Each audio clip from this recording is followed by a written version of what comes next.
মসজিদে রক্তাক্ত দুপুর, ইমামকে প্রাণে মারতে চাপাতি হাতে হাজির, ঘটনার স্বীকারোক্তি দিল অপরাধী। স্যার, রোজার আগের দিন উনি বলছে মিলাদ কোরআন শরীফে নাই। আমি কোরআন শরীফ পড়তে যাই, মিলাদ কোরআন শরীফে পাই 21 পারার সূরা আহজাবের 55 নম্বর আয়াত, বিসমিল্লাহির রহমানির রহিম, ইন্নাল্লাহা ওয়া মালাইকাতাহু ইউসাল্লুনা আলান নাবী ইয়া আইয়ুহাল্লাযীনা আমানু সাল্লু আলাইহি ওয়া সাল্লিমু তাসলিমা। আমার নাম মোহাম্মদ বিল্লাল হোসেন। আমার নাম মোহাম্মদ বিল্লাল হোসেন। বিল্লাল হোসেন? জি।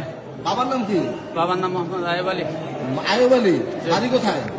দেশের বাড়ি কানদী, আর বাসা বাড়ি বকুলতলা রোড। কানদী থাকো বা বকুলতলা?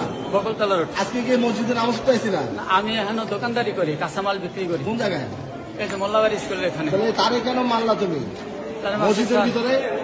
সে বলছে যে অফিসারের কাছে দরখাস্ত না করে পিয়নের কাছে দরখাস্ত করলে কি দরখাস্ত মঞ্জুর হবে না। তুমি ক্ষোভে তারা মারছো? যে অফিসার হচ্ছে আল্লাহ, তোমার ছেলে মেয়ে আসেনি? অফিসার হচ্ছে আল্লাহ আর পিয়ন হচ্ছে নবী। ছেলে মেয়ে আসেনি? এক মেয়ে এক ছেলে। এক মেয়ে এক ছেলে? জি।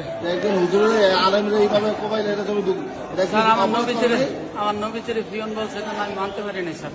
এটা আমি অন্যায় করছি, অপরাধ হাতে তুলে নিয়েছি। তুমি করছো না? এটা কি ঠিক হয়েছে বলো ভাই? না, এটা